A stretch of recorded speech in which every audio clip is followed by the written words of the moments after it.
Hoy en Es la Hora de Opinar con Carlos Bravo Regidor, Vanessa Romero y Javier Martín Reyes. Vamos a debatir sobre la Suprema Corte de Justicia de la Nación, un balance sobre sus decisiones, pero también el tema de las camionetas blindadas. ¿Qué está pasando en la Corte después de la reforma al Poder Judicial? Luego, con Gerardo Esquivel, hablaré de la reunión que sostuvo la presidenta Claudia Sheinbaum con diversos economistas del país. Y para terminar, estará con nosotros Juan José Sierra, el presidente de la Coparmex, para hablar del ánimo que existe por invertir en México y cómo está afectando la certeza jurídica y la inseguridad. Así que quédese aquí, en N+ Foro, que ya comenzó la Hora de Opinar.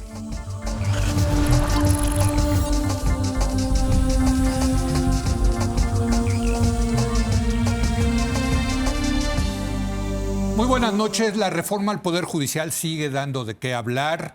Ya tenemos los primeros resultados de las sentencias de las ministras y ministros de la nueva Suprema Corte de Justicia de la Nación. No es ninguna sorpresa, de acuerdo a lo publicado en el periódico El Universal, que hayan votado a favor de todas las reformas y decretos impulsados por el gobierno de la Cuarta Transformación. Pero además de eso, de las sentencias, que creo que es lo que más importa, lo que más habla de la Corte, pues se ha estado involucrada la Suprema Corte en una serie de escándalos, entre ellos la compra de unas camionetas blindadas, para unas nuevas camionetas blindadas de casi 3 millones de pesos cada una para los ministros, cuando la promesa era de que pues, serían austeros en el ejercicio de su función. Tanto fue el escándalo, tanto que ayer tuvo que salir el presidente de la Corte, el ministro Aguilar, a decir que ya no las van a usar. Primero justifica, fíjese usted, que las tuvieron que comprar por un tema de seguridad y ahora dicen, pero ya no las vamos a usar. ¿Y entonces dónde quedó el tema de la seguridad? Hombre, pues, si se necesita para la seguridad de los ministros, pues que se usen, porque pues también no queremos que haya algún problema con un ministro de la Corte. En fin, mucho que debatir con los colaboradores del martes. Carlos Bravo Regidor. Carlos, muy ¿Cómo estás, Leo? noches. Buenas noches, colegas. Vanessa Romero, muy buenas noches. Muy buenas noches a todos. Y Javier Martín Reyes, él es investigador del Instituto de Investigaciones Jurídicas de la UNAM. Javier, ¿cómo estás? Muy buenas noches. Gracias Muy bien. por venir. Al contrario. Bueno, déjame empezar contigo, Vanessa. Hijo, ¿cuántas veces no hemos hablado ya de la reforma? Tú fuiste parte, de alguna manera, del comité que seleccionó. En fin, ¿cómo estás viendo a esta nueva Suprema Corte? Bueno, empezamos por el balance que creo que podemos hacer, aunque creo que todo el balance es prematuro. Los nuevos ministros apenas llevan en funciones 5 meses. Comenzaron en septiembre, si no me equivoco. Pero si me obligaran a hacer un balance rápido, yo destacaría ciertas cosas. Primero, que lo menos afortunado de esta Corte no es nuevo. Vaya, los despistes de Lenia Batres y que Yasmín Esquivel esté sentado en esa Corte, pues es una herencia de la integración. Eso iría en primer término. En segundo término, diría que hemos visto pocas resoluciones memorables en este tiempo. ¿Acaso podemos resaltar la resolución jurídica, pero sobre todo política, de confirmar la obligatoriedad de Grupo Salinas de pagar los millones que le debe al Servicio de Administración Tributaria y dejar que el amparo deje de ser utilizado, vaya como una congeladora fiscal? Pero tercer balance que haría, y creo que es el más sensible, el más importante, es que contrario a aquello que nos prometió la reforma judicial, este Poder Judicial, me refiero ahora particularmente a la Suprema Corte, al órgano de administración judicial y al Tribunal de Disciplina Judicial, siguen siendo tremendamente opacos. Y eso no fue lo que se nos prometió con esta reforma. Y me pregunto aquí, ¿qué sanciones ha impuesto el Tribunal de Disciplina Judicial? Porque es que Hugo Aguilar sale a explicarnos las camionetas blindadas de 3 millones de pesos que están comprando cuando existe un órgano de administración judicial que se supone que administra los temas financieros. ¿Qué hace el órgano de administración judicial? ¿Quiénes son esos sujetos? ¿Por qué Lorena Josefina Pérez Romo salió del órgano de disciplina judicial hace algunas semanas? Y nuestro auditorio se podrá preguntar, ¿y pues quién es esa tal Lorena Josefina? Yo te lo pregunto, no el auditorio. Exacto. Entonces, esos son los puntos que creo que confirman lo que estoy señalando. En este nuevo Poder Judicial que nos prometieron que rendiría cuentas, que sería más transparente, que sería menos opaco, no estamos viendo eso. No hay nada de pedagogía. Y bueno, ahora estamos viendo que tampoco hay tanta austeridad. Qué bueno que estamos siendo más críticos con los gastos de nuestra nueva Suprema Corte. En ese sentido, en otra participación podemos hablar de cuáles sí son los contrastes financieros que existen respecto a la pasada. Pero ese es mi primer gran balance. Las deudas que nos está dejando este Poder Judicial, no solo la Suprema Corte, en contraste con lo prometido. Me encantó la candidez del coordinador de los diputados del PT, que hablando de la reforma electoral dijo, oigan, pues ya no necesitamos reforma electoral, ya controlamos todos los poderes, incluyendo el Poder Judicial. O sea, lo dijo explícitamente, o sea, la 4T ya los controlamos. Fuera máscaras. Me recuerda a una caricatura del New Yorker de un político hablando en el Estado diciendo, lamento que mi pobre elección de palabras haya hecho que la gente entendiera lo que quise decir. Está buenísima, está buena. Pues sí, no, dijo lo que... Tal cual. Tal cual. O la otra, ¿no? O sea, y eso es lo que hemos visto, ya fuera máscara. Ese dicho muy español que dice, quien no piensa lo que dice, dice lo que piensa. ¿No?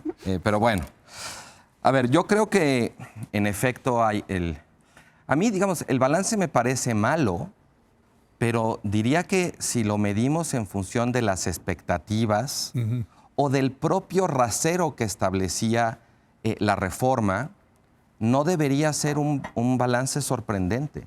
O sea, al final, la verdad, esto no es una falla en el diseño. Así estaba diseñado. O sea, yo creo que este resultado del zapato 7-0, sí, pues... 7-0 se refiere a las sentencias. A las sentencias de la Corte, pues... Lo verdaderamente sorprendente sería lo contrario, un 0-7, ¿no? Sí. Un 6-1, exacto. Un 6-1. ¿No? O sea, esto desde el punto de vista, creo que de la técnica jurídica o del control constitucional, de todas las consideraciones más sustantivas, pues sí es muy preocupante. Desde el punto de vista político, que era pues claramente la perspectiva desde la cual se pensó esta reforma, pues yo creo que los que la hicieron podrían decir, está dando resultados. Exitazo. Exitazo, claro. ¿no? Desde luego, esto es como muy ambiguo, muy contradictorio, ¿no? Pero pues en estas estamos. Ahora, para mí, digamos, si hubiera que escoger algo más allá del escándalo del 7-0, como dices, que pues es lo más importante al final, qué trabajo están haciendo, o de las camionetas o tal, para mí el tema, o incluso de los gazapos, de todo este protagonismo casi como tragicómico, ¿no? De cada día vemos de pronto una nota con alguna ministra o algún ministro metiendo la pata, haciendo el ridículo, ¿no? O sea, para mí ese protagonismo es inversamente proporcional al protagonismo que con todos sus problemas y déficits tenía la Corte antes. La Corte era un espacio de deliberación muy exigente, muy sofisticado y muy importante en términos de orientación de la vida o de la política constitucional en México. Tú dices ahorita, pues lo más memorable es ¿cuál fue el que dijiste? La resolución de La resolución Salinas de lo de Salinas Pliego. Bueno, o sea, ok, a lo mejor, ¿no? Pero yo recuerdo debates memorables sobre cómo interpretar la Constitución, incluso interpretaciones muy ambiciosas tratando de ampliar los derechos, ¿no? Tomar casos de litigio estratégico. O sea, había una vida constitucional muy efervescente, muy importante, ¿no? Que desde luego, pues sí, siempre se puede hacer la crítica de que no tenía mucha resonancia a ras de campo, digamos, a nivel popular. Pero la política constitucional en ningún país tiene. Eso es una cosa de especialistas, pero que sí tiene consecuencias a ras de cancha. Y el hecho de que las deliberaciones de esta Corte y ese resultado de 7-0 que tú mencionabas, en realidad sea muy difícil decir que han ampliado los derechos de los mexicanos o han mejorado la capacidad que tienen los mexicanos para defenderse de un abuso o de una arbitrariedad, pues sí me parece que es un saldo, más allá de que sea positivo para la 4T o negativo para la profesión jurídica, creo que es un saldo negativo para la ciudadanía. Javier, ¿cómo ves tú el saldo? Mira, yo creo que es un saldo previsible y profundamente exitoso en términos de cuál era la lógica política detrás de la reforma, ¿no? O sea, esta es una reforma que no se hizo para mejorar el acceso a la justicia, no se hizo para que tuviéramos ministras y ministros con un mejor nivel, tampoco lo hicimos para tener perfiles distintos a los que existían. Esta fue una reforma para la captura política y para eliminar a la Suprema Corte de Justicia como contrapeso, ¿no? Ese 7-0 y otras decisiones lo que muestran es que la Corte ya se murió como contrapeso y que no va a tomar ninguna decisión que afecte los intereses. Yo creo que ni del anterior gobierno, muchos de los asuntos de ese 7-0 son políticas que se aprobaron o leyes durante el López Obrador, y yo creo que mientras no cambie la conformación, Leo, vamos a seguir viendo que pasa lo mismo con el caso de Claudia Sheinbaum. Y también lo que nos han demostrado estos ministros es que están dispuestos a llegar a verdaderos absurdos con tal de cumplirles al poder que los puso ahí, ¿no? El caso Salinas Pliego, yo creo que lo más paradójico es que la Corte decidió ni siquiera revisar los asuntos, ¿no? O sea, es decir, más allá de si tenía razón o no tenía razón, yo creo que había varios asuntos que así ameritaban un pronunciamiento de la Corte. Ahí la Corte dijo, yo me deshago de estos asuntos. Otro asunto que yo creo que nos muestra de nueva cuenta cómo es la política y no el derecho el que está guiando las decisiones. El caso de un crédito fiscal de una empresa muy grande, casi 3,000 millones de pesos. No es el de Salinas. Este no es el de Salinas, es el caso de FEMSA. De FEMSA. Jueves 6 de noviembre del año pasado, Leo, 8 ministros dicen no vamos a traer el asunto, solo la ministra... Pero eso ya era cosa juzgada, ¿no? Exactamente. Una semana después, Leo, sí. El jueves 13, 7 días después, cambian la votación 5 integrantes y un 1-8 se convierte en un 6-3.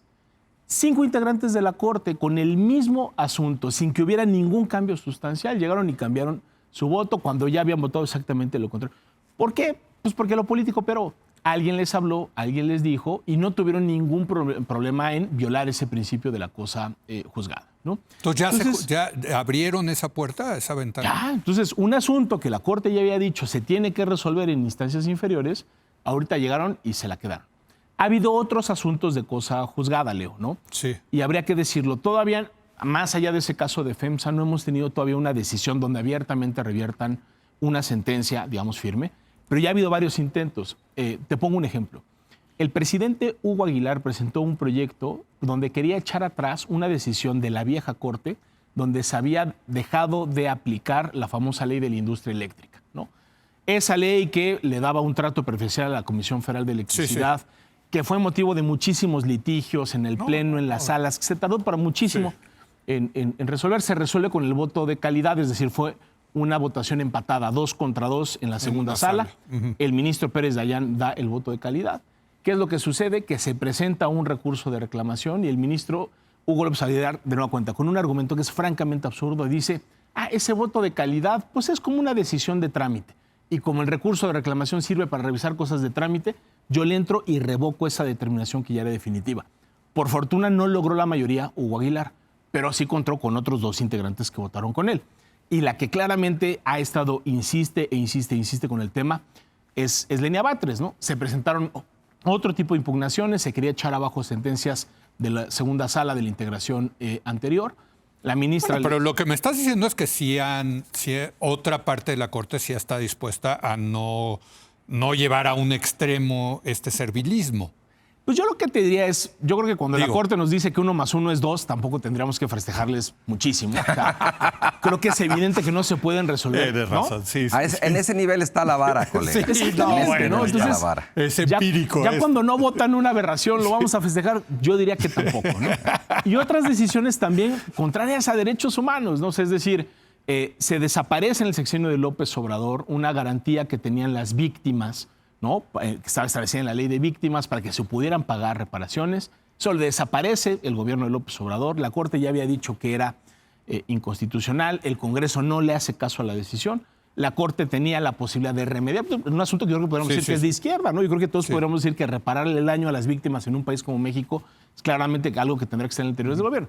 ¿Qué fue lo que pasó? Que 4 ministros de la Corte bloquearon una declaratoria general de inconstitucionalidad y hoy las víctimas en México siguen sin tener ese tipo de decisiones, ¿no? Entonces, yo no descarto que en el futuro, Leo, si hay algunas sentencias donde la Corte de repente mande señales de que sí está protegiendo cierto tipo de derechos, Pero creo que lo que es muy claro, si eso va en contra de los intereses del gobierno, la probabilidad de que decidan en contra de los intereses de Morena y aliados es básicamente cero, ¿no? Vanessa, qué barbaridad. Pues fue una primera ronda dura, hay que decirlo, para los ministros de la Corte, los nuevos ministros de la Corte. Bueno, yo quiero seguir con el tema que nos trae hoy a la mesa, que es precisamente el de las camionetas blindadas. Primero decir que yo no estoy 100% de acuerdo con que hay un alineamiento total entre, digamos, Morena, lo que entendamos por Morena, o el gobierno federal con los, exacto, con los ministros, y precisamente estos son algunos ejemplos. Vaya, la discordancia que hay con la presidenta con el tema de las camionetas blindadas, o inclusive el tema de la cosa juzgada, que tanto sonó asustando a los mercados, asustando a empresarios e inversionistas, y que también llegó a ser tratado en la conferencia matutina diciendo, a ver, dejen de agitar el avispero de este modo. Entonces, una perfecta alineación, pues yo no observo. Pero sí quiero entrarle al tema de la austeridad porque me parece relevantísimo, porque creo que uno de los mayores logros del sexenio anterior y de este es precisamente modificar la narrativa. Reducir la brecha entre gobernantes y gobernados. Creo que sí ha existido una personificación, tanto en el expresidente como en la presidenta, de lo que significa la vida austera. Ellos lo viven en carne propia, lo que ha generado que juzguemos la vida pública de una forma diferente a como la juzgábamos antes. Creo que la existencia de estos dos presidentes que han vivido de esta forma ha creado una especie de unión indisoluble entre la congruencia personal y la ética pública. Ya no solo estamos juzgando a los políticos por lo que dicen, sino por cómo viven. Pero ahí te hago una pregunta, porque si la justificación para comprar las nuevas camionetas era un tema de seguridad, pues yo creo que se justifica. Claro, luego yo creo que, pues sí, ni modo, ya no servían, según Hugo Aguilar, ya no servía el blindaje, después de 4 años ya tenían, pues sí se justifica. ¿Por qué se echan para atrás? Bueno, es que ahí hubo una contradicción, porque después el ministro presidente, también Hugo Aguilar, señaló que no había problemas de seguridad, sino de funcionalidad de los vehículos. Ahí hubo una contradicción importante en la justificación de la compra. Y él dice que se puede ir en el metro, pero por otro lado justifica que sí tienen que tener camionetas privadas. O sea, bueno, creo que no hubo una justificación. A lo mejor nomás está viendo a ver qué razón agarra. No, claro que se contradice, no, totalmente. Pero, a ver, pero el tema es, yo, por ejemplo, soy de los que creo que qué bueno que la presidenta, el presidente López Obrador y ahora la presidenta, viajen en aviones de la Fuerza Aérea Mexicana. Bueno, yo quiero argumentar en contrario, porque yo creo que la austeridad, hay ciertos ejemplos de políticos, menciona a Sergio Gutiérrez Luna, su dato protegido, Noroña y sus vuelos Premier. Vaya, no nos vayamos tan lejos. En otros sexenios, el viaje a Japón de Andrés López Beltrán no le hubiera costado el futuro político. Lo que quiero decir es que la forma de hacer política de Andrés Manuel López Obrador y de Claudia Sheinbaum, al menos, ha demostrado que la austeridad no era una herramienta retórica o narrativa, sino una forma de hacer política y que precisamente acercó a los gobernantes y al pueblo. Y esta decisión, por tanto, de los ministros de la Corte es tan torpe políticamente, tan deshonesta, tan hipócrita, y debería costarles lo que está costando. Porque no bastaba con imitarle a Andrés Manuel López Obrador el bastón de mando, las ceremonias tradicionales, las togas bordadas.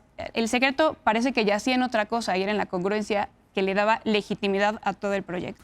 Por cierto, hay una ministra también que la captaron viajando en primera, en Premier. Clase Premier, en clase business, ¿no? O sea, eso que nunca hacía ni López Obrador ni Claudia Sheinbaum, ¿no? Porque es el centro neurálgico de la legitimidad de todo su proyecto y no lo entendieron. A ver, no sé, yo quisiera hacer un contrapunto a este argumento, porque, o sea, incluso suponiendo sin conceder, como dicen los abogados, que hubiera de verdad una nueva ética pública basada en la austeridad, ¿no? A mí me gustaría ver que esa ética pública, si es de verdad, se tradujera, digamos, en un impulso verdadero a la transparencia, a ampliar y no haber eliminado para todo efecto práctico el acceso a la información, que hubiera una voluntad de crear la infraestructura para la rendición de cuentas, para el escrutinio, para la auditoría, digamos, para hacer esa ética pública que dices, no nada más carne de cañón mediático, sino una infraestructura institucional que la traduzca, digamos, en cosas prácticas, concretas, ¿no? Porque de lo contrario se vuelve una suerte de alarde de virtud más que un logro concreto, ¿no? En ese sentido, por ejemplo, también, o sea, otra cosa que tiene que ver está lo de todo lo que hizo la Corte con esta suerte de indigenismo de escenografía, ¿no? Las togas que pudieran tener estas como tejidos, ¿no? Toda la ceremonia originalmente para la toma de posesión, ¿no? Ajá, ¿y eso qué significa para los pueblos originarios más allá de una reivindicación simbólica? O sea, yo siento que ya esto que decías, Leo, como de el estar buscando desesperadamente argumentos para justificar, me extraña que no hayan llegado al argumento de decir, no, bueno, pues como parte de nuestra reivindicación de los pueblos indígenas, escogimos camionetas Cherokee, ¿no? O sea, yo los veo así ya de desprovistos, de desesperados, de hipócritas. Había unas que ¿no? se llamaban antes Aztec. ¿no? Bueno, Sí. ¿ves? Es una oportunidad perdida, es una oportunidad perdida. Pero Ya eran no muy las feas. ven. Ya, Claro, horrible, por sí, cierto, muy la fea. parte de atrás. O sea, en ese sentido yo diría que, o sea, incluso asumiendo ese punto de vista, de todas maneras quedan muchísimo a deber, porque a lo mejor les sirve para sobrevivir al ciclo mediático, les sirve para hacer alarde de virtud, ¿no? Pero a la hora ya, digamos, de las cosas concretas, las cosas prácticas, se queda en eso. O sea, ¿qué puede presumir esta Corte que ha hecho para mejorar la condición de los pueblos indígenas, más allá de esa suerte como de gestos rituales que, ok, está bien, o sea, no voy a decir que estén mal, pero si no se traducen en algo, Fíjate que yo veo sí su voy a uso argumentar político. que están mal. ¿Cómo? Porque yo sí voy a argumentar bien. que están mal. Te voy a decir por qué. Porque México es un estado laico. Y cualquier expresión religiosa, sea una ceremonia de pueblos originarios o una misa católica o un rezo judío o musulmán, no debe de estar vinculado con el tema de los asuntos públicos. Tú te Punto. peleas con la práctica por el principio. Para mí, si le rezan a Cristo o Huitzilopochtli, es muy su tema privado, pero no en el ámbito de lo Mira, público, yo no no voy a en un estado laico. Por eso yo creo que sí está mal. Yo no voy a defender el principio, o sea, entiendo tu argumento. Es una práctica y tú dices, no me gusta el principio que se viola por esa práctica. Claro. Yo decido no pelearme por el principio, decido pelearme por la falta de consecuencias en términos de lo que pregona. Pero por uno o por otro lado, ¿sabes? Sí. Por uno o por otro lado, de todas maneras, no da. No da. Javier. Sí, a ver, mira, yo creo que es cierto que hay una retórica pro austeridad, pero tampoco creo que sea novedoso, Leo. O sea, es decir, yo creo que en la opinión pública siempre ha habido una crítica a los excesos de los gobiernos. Sí, eso es cierto. Pues por eso recordemos- llegó Morena al poder. Pues. No, y a ver, y el caso de Vicente Fox, o sea, cuando sale el famoso Toallagate, ¿no? Sí, De que andaban claro. comprando toallas de $400, eso también fue un escándalo. No hubo grandes consecuencias en ese momento, y en este momento se tampoco. creó las el vi. INAI. a Claro, partir no, de ahí, digamos el eso. IFAI y luego INAI, ¿no? Pero Que además hoy ya está desmantelado y hoy en tema de transparencia tenemos una duda. Pero yo veo mucha continuidad en eso. O sea, a ver, yo estoy totalmente de acuerdo, ¿no? O sea, es absolutamente incongruente, hipócrita. Le vamos a poner los calificativos que querramos a la actitud de Noroña, a Sergio Gutiérrez Luna, al tema de Adán Augusto, ¿no? Con unos ingresos que caray, llama mucho la atención, comprando libros por millón, ¿no? Pero ahí siguen en sus cargos, ¿no? O sea, Noroña sigue, Adán Augusto ahí sigue, Gutiérrez Luna ahí sigue. Las ministras, ¿no? Hace rato se decía, bueno, es que estamos viendo la herencia de la vieja corte. Estamos viendo la herencia también del expresidente López Obrador. A Yasmín Esquivel, Loreto Ortiz y Lenia Batres las propone el expresidente López Obrador. Y vemos a una ministra, Loreto Ortiz, como quejándose, por ejemplo, que le bajaron su salario y porque su particular ganaba nada más tantito más que ella, viajando en business class. ella es la que viajaba. Ella es la precisamente. Entonces, yo lo que veo es una falta de consecuencias para esa retórica. Veo a una corte más preocupada por los símbolos que por las sentencias, ¿no? Yo estoy de acuerdo. A ver, lo del ritual de Quetzalcóatl y demás tiene una dimensión pues religiosa, yo diría, hombre, pues es una deidad para muchísimas personas indígenas que tienen ese tipo de creencias. Creo que una ceremonia religiosa en lo público siempre es excluyente, ¿no? Porque no estás excluyendo. Imagínate a el quienes escándalo profesan. si hubieran realizado una misa católica Sí, para yo- celebrar su ascenso a la corte. En México no tenemos indígenas así en general, tenemos personas que provienen de... Sí, de los originarios, Entonces, claro. No todas las personas indígenas en México se ven reflejadas en la figura de Quetzalcóatl, ¿no? Y sobre todo es, yo te diría, Leo, pues a final de cuentas, un montaje, ¿no? Ahí estaba Hugo Aguilar, que él es indígena, sí, por supuesto. Los otros 8 integrantes de la Suprema Corte de Justicia de la Nación no son personas indígenas y ahí estaban, déjame ponerlo en ese show. Creo que eso lo que está haciendo es que nos distraigamos de lo que realmente importa y que son esas muy malas decisiones que se están tomando o este tipo de incongruencias. Yo también estoy de acuerdo. A mí me gusta y creo que es conveniente que las y los ministros de la Corte tengan un equipo de seguridad y tengan vehículos que los protejan. Lo que no se puede es decir, nosotros somos muy proausteros, cuando ese procedimiento de compra pasó por tantos ojos, donde las y los ministros de la Corte... Hugo Aguilar y Lenia Batres, entiendo, ¿no? Entiendo que ellos estaban como parte del comité y donde además el propio Hugo Aguilar en esta conferencia de prensa termina reconociendo que sí discutieron el asunto y que no se quedaron con la Suburban porque eran muy ostentosas y entonces se fueron por las Cherokee. Bueno, ellos ya tomaron esa decisión. Yo creo que esta es una corte que tendría que hacerse cargo de sus decisiones y no salirnos con el cuento de que ahorita las razones de seguridad ya desaparecieron, porque es obvio que si esa era la racionalidad, pues esa racionalidad ahí sigue, ¿no? Pues vamos a dar una última ronda de conclusiones. Yo empezaría diciendo ese viejo adagio que dice, lo que mal comienza, mal termina. Y bueno, pues esto comenzó mal, se ha desarrollado mal, sigue mal. Pues no veo cómo se pueda corregir esto. Bueno, yo quiero decir, en términos de un balance económico, también es importante contarle a nuestro auditorio cómo era y cómo son ahora las prestaciones que tenían los ministros, porque eso no es cosa menor. Yo difiero, no creo que las diferencias hayan quedado en lo simbólico, en lo visual, en lo narrativo.